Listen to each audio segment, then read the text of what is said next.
중고등학교? 중고등학교 근데 미안 유명고시 패스한 친구들 있어. 그것도 재작년에.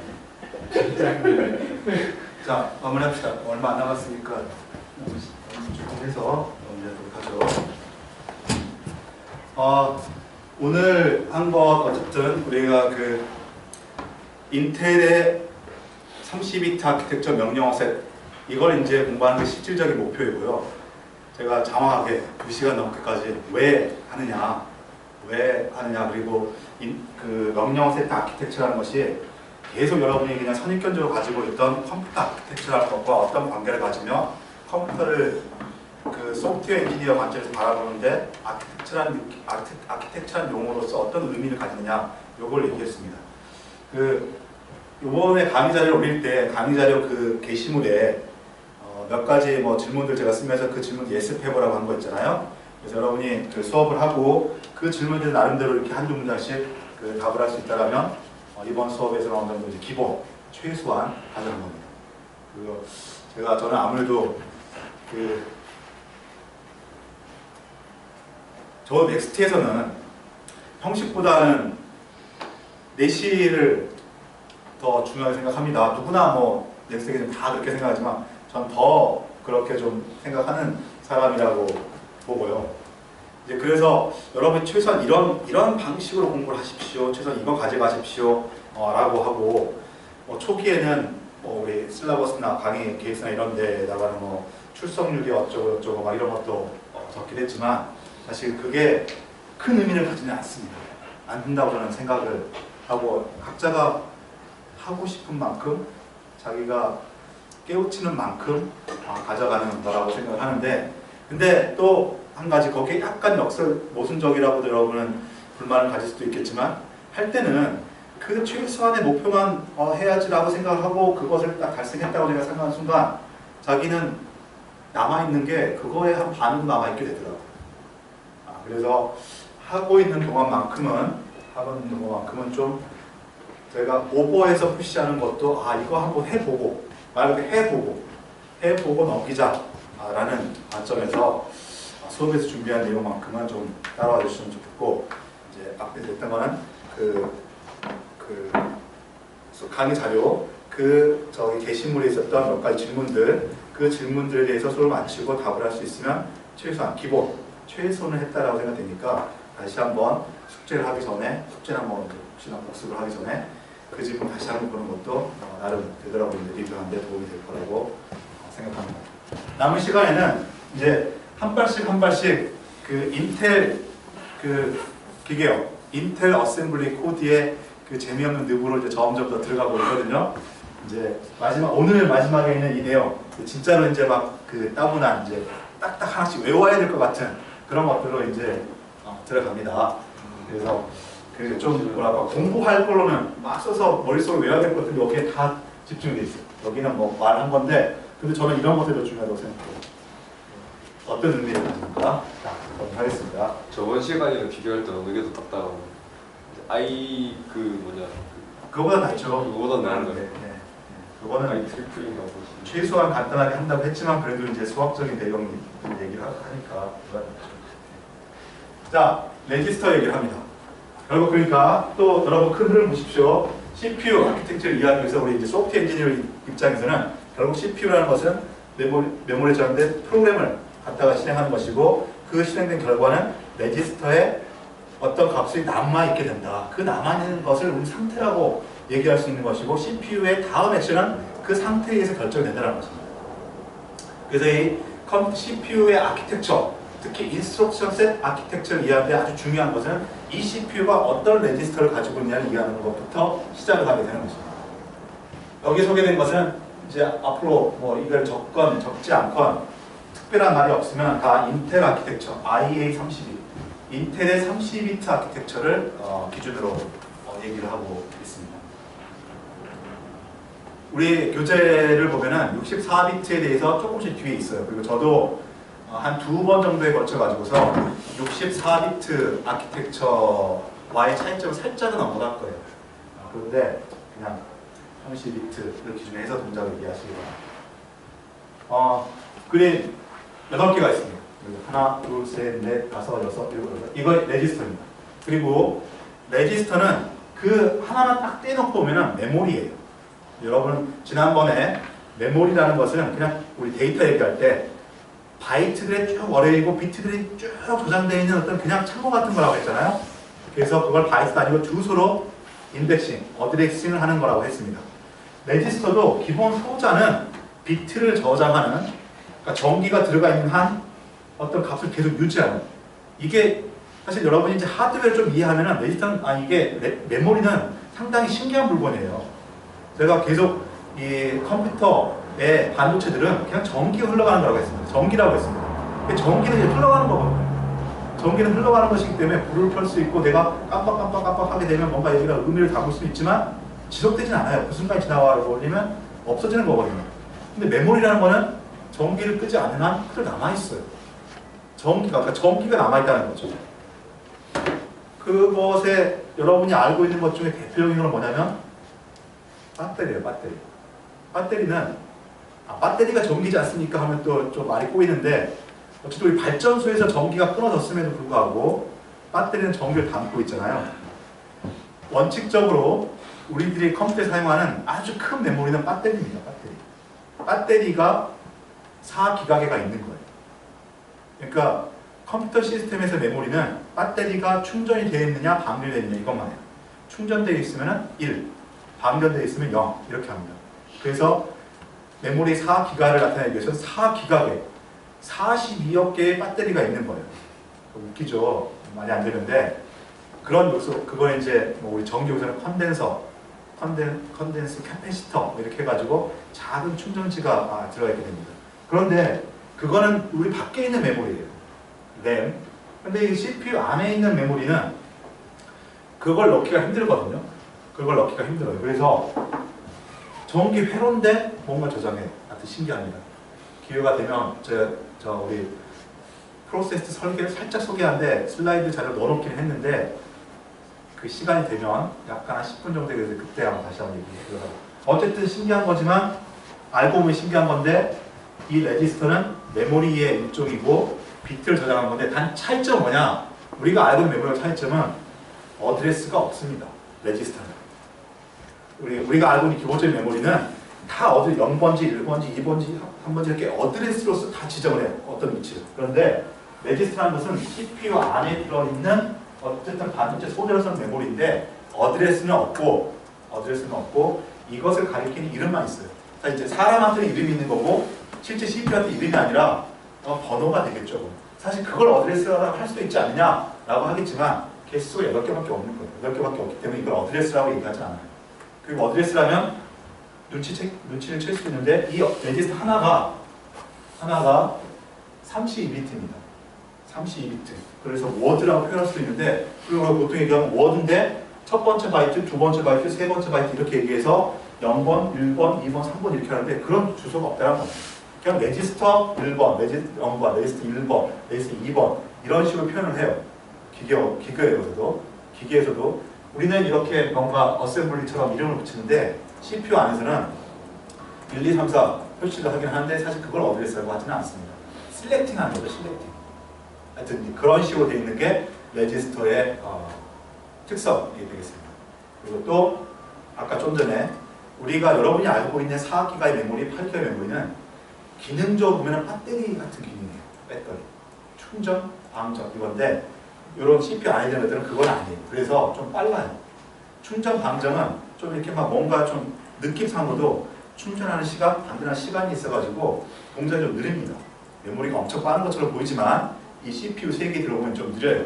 그런데 이런 것들은 CPU 바로 옆에 붙어서 좀 다른 방식의 메모리 때문에 빠릅니다. 그래서 빠른 메모리 소자이고 주소로서 인덱싱 하지 않는 비트 저장소다라는 게 일단 기본 특징이고요. 그래서 하나하나는 이름 혹은 번호로서 구별을 합니다. 자, 그런데 인텔 아키텍처, 32비트 아키텍처는 레지스터 8개가 존재합니다. 8개. 레지스터 8개라는 느낌에 대해서 어떤 느낌 혹시 드세요? 여러분이 지금 현재 여러분이 쓰는 프로그램도 특별히 64비트 프로그램, 64비트 OS가 있긴 하지만 상당히 많은 프로그램들이 그냥 32비트를 동작하거든요. 이걸 가지고 동작하는 거예요. 여러분이 만든 그 복잡한 프로그램도 32비트를 컴파일하게 되면 8개의 레지스터를 가지고 동작합니다. 64비트는 더 많아요? 예, 좀 많아요. 언뜻 드는 느낌 혹시 그냥 감. 어떤 느낌? 레지스터가 임시 저장소, CPU 계산하기 위한 용도로 사용하는 거. 또 컴파일하면은 혹시 요번에 들었는지 모르겠어요. 컴파일하게 되면 컴파일 최적화를 위해서 내가 변수를 잡았다 하더라도 빠르게 계산하기 위해서 컴파일러는 레지스터 할당해서 하는 뭐 이런 것들이 레지스터거든요. 빠른 메모리. 그래서 제가 원했던 답은 개수가 너무 작아. 8개밖에 안 된다는 거예요. 인텔 같은 CPU에 지금 우리가 막 진짜 게임도 하고 뭐 엄청난 워드도 돌고 막 이렇게 하는데 8개의 레지스터가 그러니까 진짜 생각해 아까 간단한 우리 이제 C소스하고 그 기계어 코드 봤잖아요. 결국은 add, 뭐 move 뭐 이런 걸 가지고 하는데 우리가 프로그램 짤 때 제가 반대로 좀 다르게 해볼게요. 여러분 프로그램을 할 때 제약사항을 줘요. 그냥 저 김동진 교수님이 이런 알고리즘을 작성하시오라고 하는데 변수를 4개만 쓰시오. 여러분 프로젝트 그냥 다른 거 할 때도 할 텐데 이 프로그램 작성하면서 변수를 8개만 쓰죠. 저장소잖아요. 어쨌든 저장소잖아. 그리고 변수라는 게 대대 저장소잖아. 변수를 8개만 사용하시오. 좀 뭔가 엄청나게 골치 아픈 일이 발생하겠죠. 뭔가 임시 여기다 옮겼다 해서 웬만하면 여러분은 변수 하나 잡아놓으면 딱 그 이름 딱 해놓고 오브젝트를 잡아놓고 이 오브젝트에 대해서 이 오브젝트의 논리적인 수명이 끝날 때까지 그냥 그걸 계속 유지를 할 거예요. 그리고 다른 거 쓰고 하는데 만약 이게 딱 오브젝트 하더라도 인스턴스를 2개 만들어서 2개 이상 뉴하면 안 됩니다 라고 하고 뭔가 만들어 보시고 이렇게 하면 프로그램이 아예 못 만들거나 뭔가 좀 막 쓸데없는 일을 많이 하게 되는 이런 일이 생길 거예요. CPU는 결국 우리는 변수를 가지고 프로그램을 했지만 결국 CPU는 뭐냐 레지스터를 가지고 동작을 해야 됩니다. 좀 길게 얘기를 했는데 나중에 이제 살펴보면 그런 입장에서 보면은 8개 지금 우리가 흔히 쓰는 지금도 실전에 쓰고 있는 인텔 32비트 이 CPU가 8개밖에 안 되는 레지스터를 쓴다. 특히나 여기 이제 색깔이 좀 다르죠. 특히나 이런 놈들은 사용자가 필요로 하는 데이터를 담을 수도 없어요. 그냥 CPU가 동작하기 위한 전용의 특별한 용도로만 씁니다. 그래서 사실 엄격히 따지면 6개 정도의 레지스터만 가지고서 그 복잡한 CPU의 일들이 이루어진다는 거예요. 사실은 좋아지면서 너무 작다. 근데 6개만 가지고도 우리의 그 복잡한 프로그램 수백 개의 변수를 쓰고 수백 개의 스트럭처를 쓰고 엄청나게 큰 스트럭처를 쓰고 엄청나게 큰 어레이를 쓰고 하는 것도 6개의 레지스터만 가지고 CPU가 이를 다 처리한다. 라는 것이 의아하면서도 신기한 그런 분석이 되어야 될 것 같습니다. 같습니다. 그럼 좀 웃기고 그런다고 했는데 그래서 CPU가 또 그런 맥락에 대해서 완전히 노가다하는 겁니다. 정말 그 빠르게 동작하지만 간단한 일을 엄청나게 많이 그냥 반복하고 하면서 하는 일을 하는 게 CPU가 되겠습니다. 공감을 했으면 좋았을 텐데 공감을 안 해가지고 아무튼 8개 32비트 8개의 레지스터만 가지고 동작을 합니다. 이거 사실 좀 신기해요. 공감 안 하네. 자, 그거에 이름이 이제 우리는 이제 바이너리로 그 이짓으로 보기는 힘드니까 이제 계속 어셈블리를 이제 어셈블리 스타일로 이제 보면서 이름을 하는데요. EAX, ECX, EDX, 뭐 EDX 이 어쩌고저쩌고 하는 이름을 붙였습니다. 그리고 이거까지 보면은 accumulate, counter, database, source index, destination index, statement base device. 그러니까 이 이름이 어떻게 보면은 정말 이걸 어떻게 외워 짜증나게 하는데 어느 정도 의미를 가지고 있어요. 8개에다가 뭐 1번, 2번, 3번, 4번 이런 레지스터를 붙여야 되는데 어떻게 보면 여러분이 E하고 X가 붙고 A, B, C, D 그냥 아무 생각 없이 A, B, C, D라고 붙였구나 라고 생각하시는데 그렇게 한 게 아니고요. 아주 초기에 CPU는 더 간단한 일을 했습니다. 더 간단한 일을 해가지고 레지스터 하나 가지고 동작을 했어요. 그러니까 레지스터마다 특정 아까 우리 그 상태 얘기하면서 다 CPU 상태를 표현하고 있는 다 레지스터인데 프로그램 카운트라는 특별한 레지스터가 있고 일반적인 데이터를 담는 레지스터들이 있고 어떤 그 조건부 연산하거나 있어야 있다라고 했잖아요. 지금 여기 있는 거는 그 중간에 있는 일반적인 레지스터를 얘기하고 있는 겁니다. 그럼에도 불구하고 초기의 CPU는 각각의 기능들이 고정되어 있었어요. 섞어 쓰지 못하고. 어큐뮬레이터, 카운터, 데이터, 베이스 이렇게 썼습니다.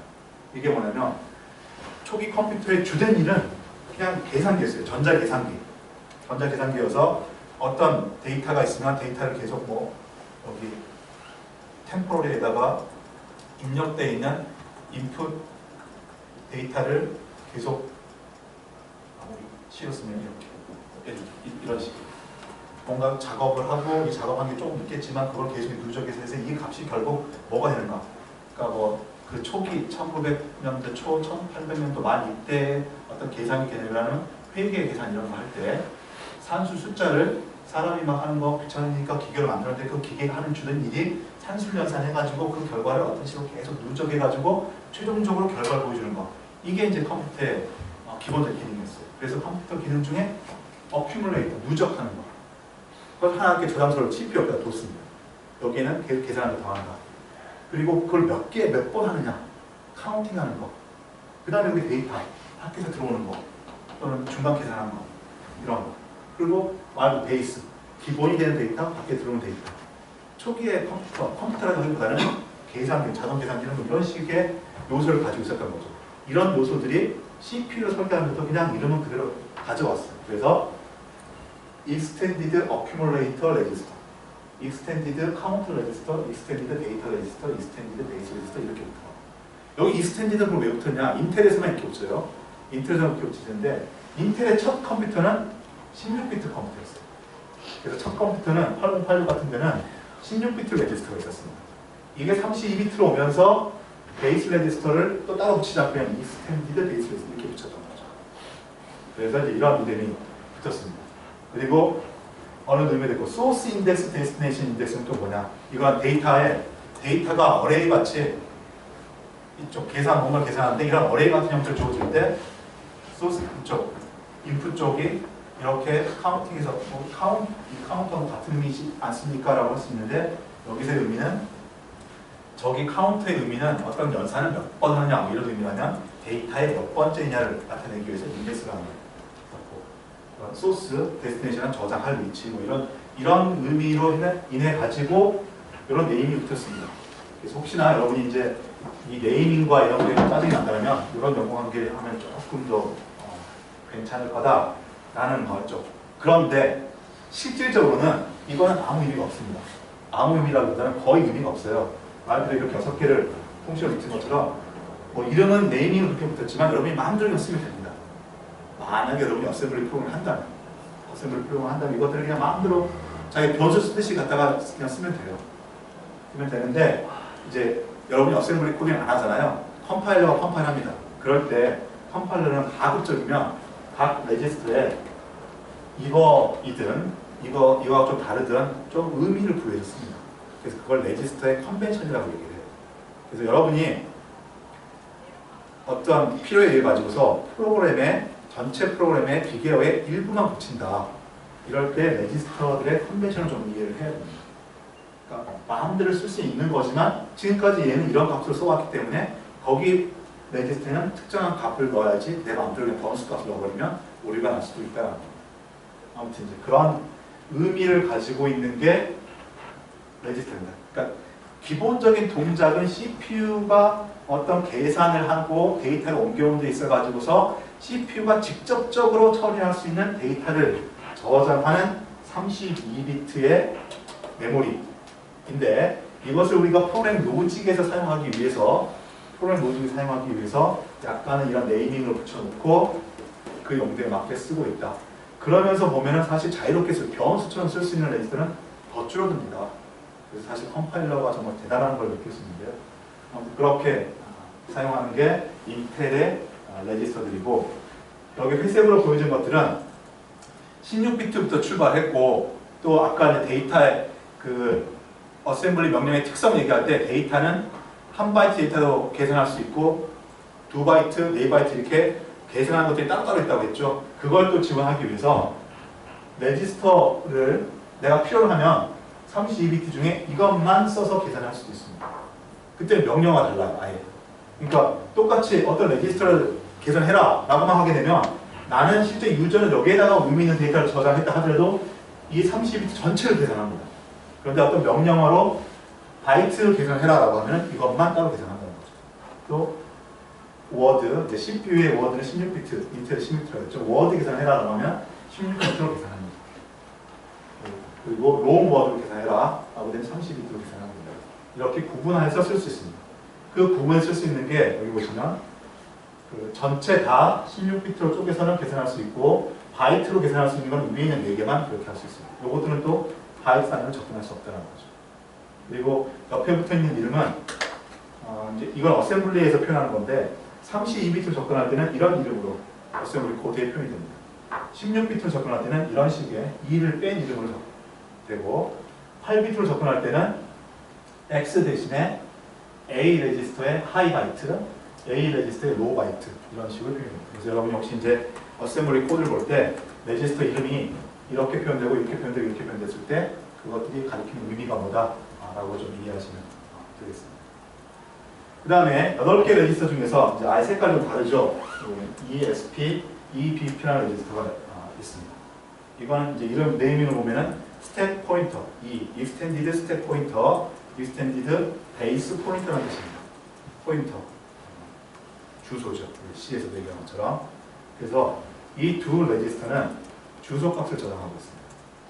주소값. 어떤 주소냐면 파트 스택.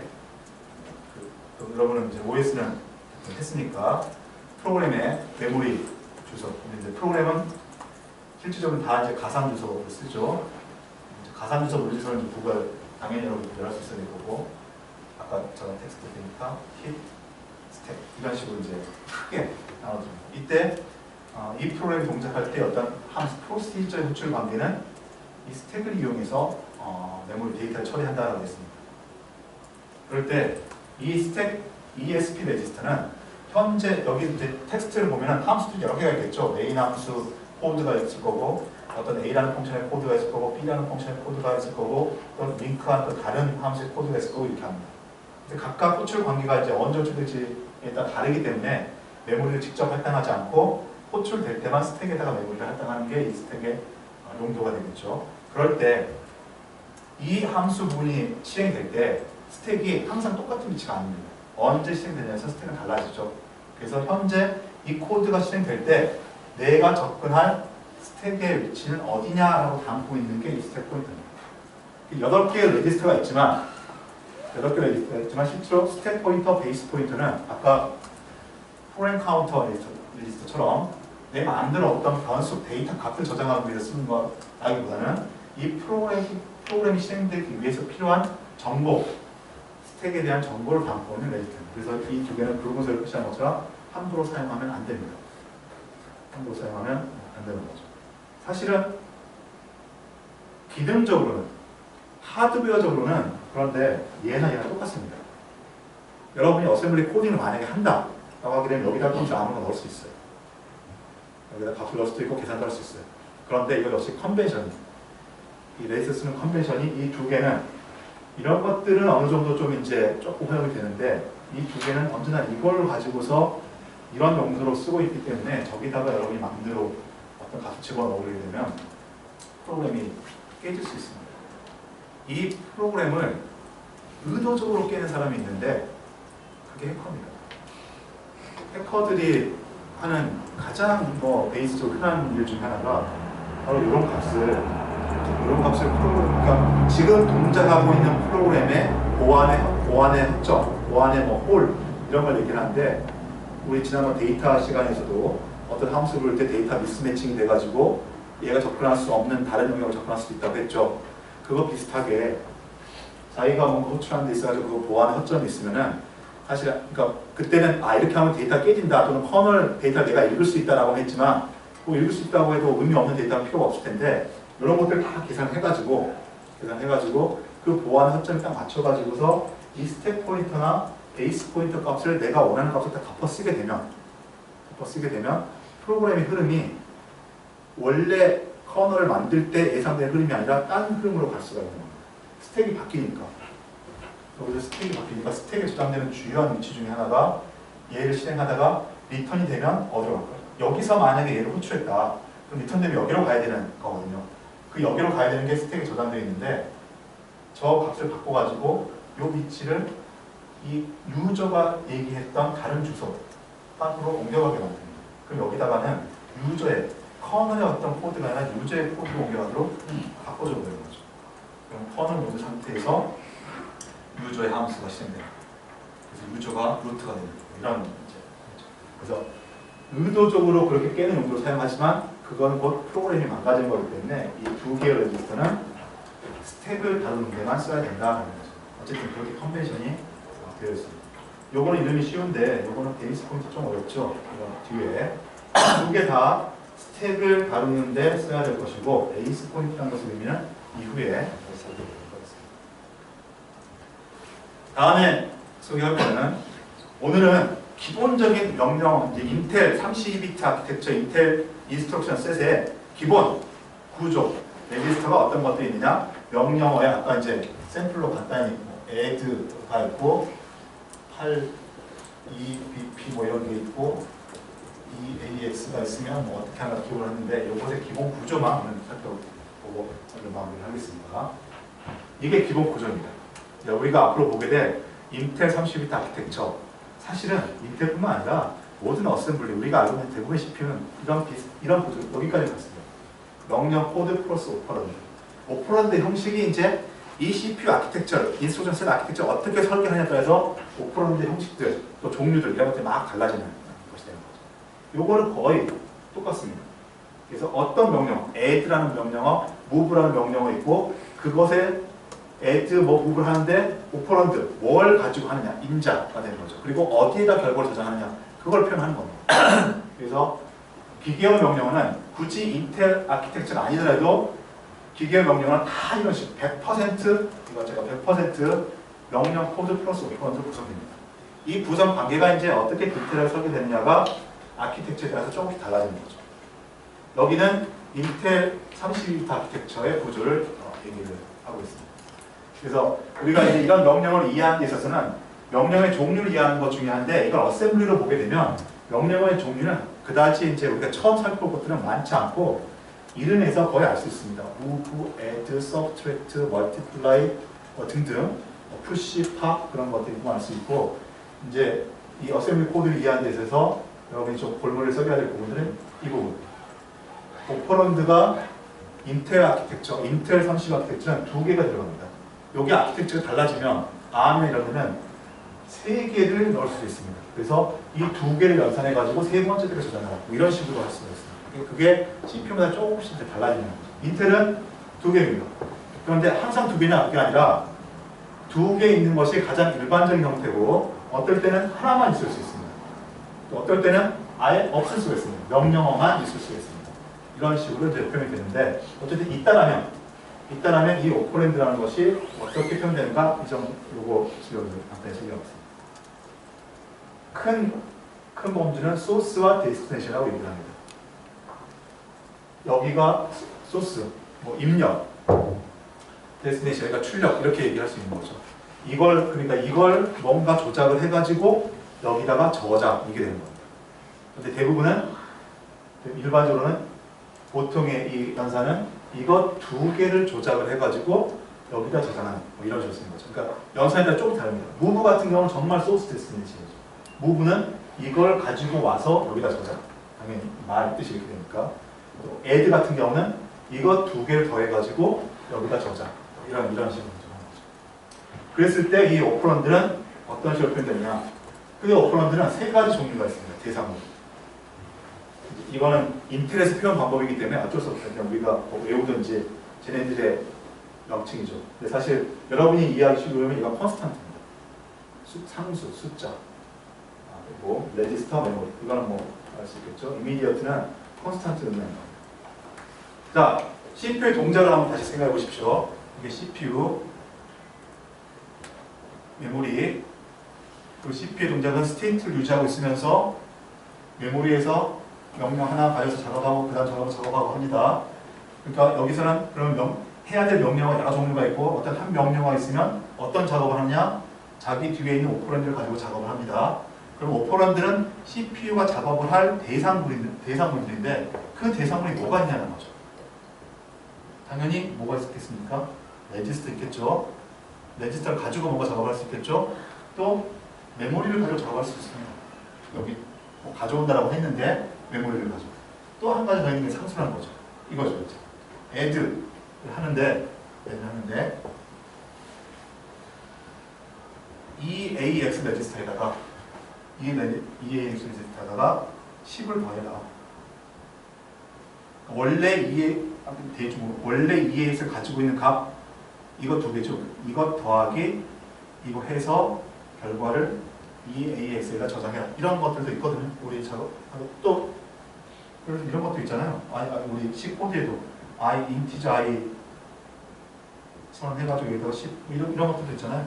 많은 상수 값을 어떤 변수에 저장하고 이 변수가 만약에 메모리에 저장되어 있으면 상수 값을 메모리에다가 저장할 수도 있는 거고 이게 어떻게 컴파일하다 보니까 이게 레지스터로 할당이 됐다. 좀 더 빠르게 계산하기 위해서 그러면 이 값을 레지스터에다 이렇게 저장할 수도 있고 또 덧셈도 할 수 있고 무브도 할 수 있고 그래서 오퍼런드는 세 가지 종류를 가질 수 있어요. 메모리, 레지스터, 상수값 그렇게 가질 수 있는 것이죠. 표현 방법은 상수니까 결국 숫자가 들어갑니다. 그런데 인텔 우리 구조에서는 여기 항상 달러 표시가 들어갑니다. 이거는 뭐하고 구별하기 위해서 이렇게 했냐면 메모리하고 구별하기 위해서 메모리는 우리는 이제 사람은 메모리를 가리킬 때 변수라고 가리킵니다. 그런데 이제 CPU를 넘어가는 컴파일하게 되면 변수 이름은 없어집니다. 메모리가 다 뭐다? 주소가 되는 겁니다. 모든 이제 메모리 위치는 명령어가 됐건 데이터가 됐건 여기 가상 주소 메모리 맵에서 마찬가지지만 여기 텍스트 코드가 됐건 글로벌 데이터 됐건 힙이 됐건 스택이 됐건 인간은 물리적으로 이렇게 구분하고 있지만 실제 CPU 우리 프로그램은 다 이 주소가 어디냐라는 걸로 식별하게 됩니다. 그래서 메모리를 가리키는데도 숫자를 쓰게 됩니다. 그래서 이제 앞으로 보면 그냥 숫자만 적혀 있으면 그거는 메모리를 가리킵니다. 그리고 여기 달러 표시가 있으면 이건 상수다. 레지스터. 레지스터는 아까 8개, 인텔 8개 이름 있었죠? EAX. 근데 이게 그 AT&T 방식에서는 퍼센트를 붙입니다. 근데 비주얼 스튜디오, 윈도우즈에 쓰는 비주얼 스튜디오 컴파일에서는 인텔 방식으로 이걸 안 붙이고 이렇게 쓰죠.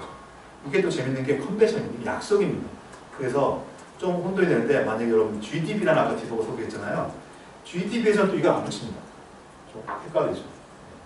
약간 짜증나는 건데 아무튼 이제 그런 컨벤션이니까 뭐 어떻게 해요? 우리가 그냥 따라줘야지. 레지스터가 있고 그 다음에 메모리가 이제 들어갔습니다. 아까 메모리 주소라고 얘기했죠. 그런데 이게 이제 메모리는 좀 복잡해지는 게 기본적으로 주소예요. 이제 메모리 여기 이제 오퍼런드로 가리킬 수 있는 게 메모리인데 하다 보면 언제나 메모리 주소 값을 가지고 동작하지는 않습니다. 아까 그 컴파일러 보면 이 accumulate라는 이 변수가 처음에는 주소 값을 가지고 있지 않다가 링크라는 주소 값을 가진다고 했고 바로 그 주소 값이 메모리를 가리키는 오퍼런드 연산자, P 연산자가 되는 겁니다. 그런데 우리가 프로그램을 이렇게 쭉 하다 보면은 대표적인 게 일단 C 같으면 이제 포인트 변수인데요. 인티저에 포인터 이렇게 해서 A랑 데이터 주소를 받았다라고 했을 때 우리가 프로그램을 많이 이렇게 짜게 되면은 주소 값으로서 상수 값이 아니라 포인트라는 변수 안에 들어있는 어떤 값에 의해 가지고 이 주소는 달라질 수 있는 거죠. 우리 쓰는 거는. 자, 이럴 때 메모리는 어떻게 가리키느냐? 간접, 다양한 주소 방식인데 간접 주소 방식으로 가리키게 됩니다. 그래서 여기서 add를 하는데 EAX 레지스터 하고 어떤 메모리, 즉 400번지 메모리 하고 계산해가지고 400번지에다 저장해라. 사실 이거 틀린 거니까 안 되고요. 이거 써야 될 것 같아요. 400번지 메모리에 있는 값하고 EAX 레지스터에 들어있는 값하고 두 개를 더해가지고 그 결과를 EAX 저장하라고 하면 이렇게 표현을 합니다. 그런데 이 주소가 언제나 이렇게 상수로 지원되지 않는 게 오히려 더 일반적이에요. 우리가 포인터 주고 이 포인터에다 이제 C는 이게 가능하죠. 포인터에다 그냥 내가 400을 주면 됩니다. 이렇게 주고 얘라는 변수에다가 이렇게 주면 400번지에 있는 값을 여기다 하거든요. 물론 이렇게 하면 에러가 나겠죠. 하지만 이게 되는데 이런 경우들은 아주 드물어요. 이런 식입니다. 이런 식. 이런 식 또는 어레이의 어레이 변수값 뭐 이런 것도 있습니다. 그래서 주소값조차도 변수로서 주어지는 경우가 더 흔하다는 거죠. 그래서 이렇게 숫자로 주소를 주어지는 건 아주 드문 경우예요. 그래서 주소 지정 방식이 이제 여러 가지죠. 가장 크게는 직접 주소와 간접 주소. 이게 이제 직접 주소예요. 400번지. 간접 주소가 돼요. 그래서 뭐냐면 어딘가 저장되어 있는 주소. 즉 예를 들면 EBX에 어떤 값이 들어있어요. 그런데 EBX의 값을 내가 EBX에 만약에 지금 현재 500이라는 값이 들어있어요. 근데 500이라는 이 숫자 값에 관심이 있는 게 아니고 500이라는 것을 주소로 활용하고 싶다라고 하게 되면 여기다가 저 표현처럼 가로를 이렇게 치고 EBX라고 이렇게 씁니다. 그러니까 그냥 레지스터 이름만 쓰게 되면 이 레지스터가 가지고 있는 값에 관심이 오픈할까 그런 거니까. 또 메모리 주소를 딱 쓰게 되면 메모리 주소가 가리키고 있는 곳의 위치에 저장된 값이 내가 관심이 있는 겁니다. 그런데 이렇게 가로를 치게 되는 경우 레지스터, 특히 레지스터에 가로를 치게 되면 간접 주소 지정 방식에서 EBX라는 값이 우리가 필요한 게 아니고 EBX 값이 얼마인지를 보고 그 값을 따라서 이렇게 하는 거죠. 간접이죠. 그러니까 내가 500번지를 보고 싶은데 여기서 500번지를 바로 가는 것이 아니고 EBX를 먼저 보고 이 값을 읽은 다음에 이 값을 따라 가지고서 메모리를 찾아가는 거예요. 그래서 간접이라는 겁니다. 이런 식으로 표현할 수도 있다는 거죠. 사실 이게 더 흔하게 쓰는 방법인데 그냥 괄호 안 쓰면 어떻게 된다고? 가로 안 쓰면 이렇게 되는 거죠. 그냥 그 레지스터 값이 되는 거죠. 아니 여기서 가로를 안 쓰고 뭐 이거는 이제 어셈블리 컨벤션인데 그냥 원리상 이렇게 되는 여기 이제 EBX 이렇게 쓴다라면 EBX에 들어가 있는 값하고 EX에 들어가 있는 값하고 특별히 더해서 이렇게 하는 거죠. 이 간접 주소 방식이라는 것 이게 여러분 이제 하드웨어를 먼저 좀 공부를 했으면 좀 익숙할 텐데 사실은 포인터인 거고 포인터 그거잖아요. 포인터. 괄호 앞에 숫자 8 붙이는 거는. 아 그건 좀 이따. 좀 이따가. 저는 그러니까 우리 프로그램을 이제 전공하시는 것 전에 우리 박명희 교수님이나 이런 분들은 박은영 교수님 이런 분들은 C의 포인터를 여러분한테 어떤 식으로 설명할 수 있겠지만 저는 제가 배우고 제가 익혔던 거는 포인터를 복잡하게 생각하지 않는 게 포인트를 이해하는 방법이라고 저는 알고 있어요. 포인터 변수 그냥 네 발짜리 변수입니다.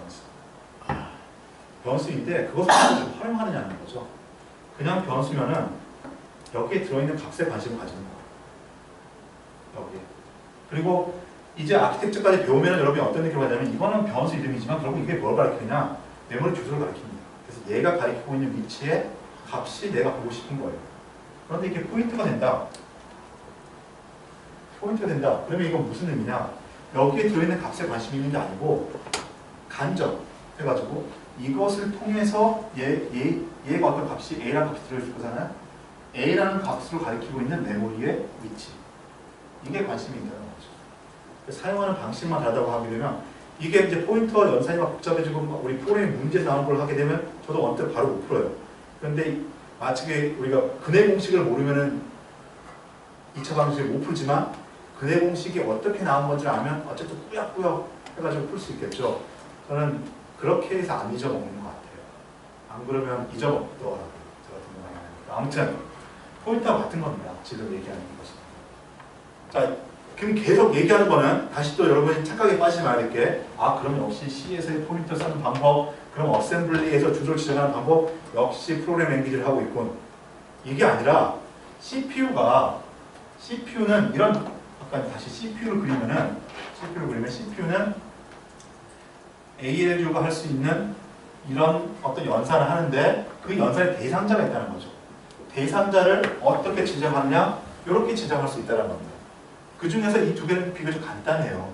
간단한데 메모리는 딱 우리가 예를 봐도 숫자만 쓰면 메모리 주소다 그렇게 할 수 있지만 숫자로 바로 주어지지 않는 경우가 더 많다는 겁니다. 사실 이런 경우죠. 그럴 때 간접 방식에 대해서 이건 간접 지정 방식.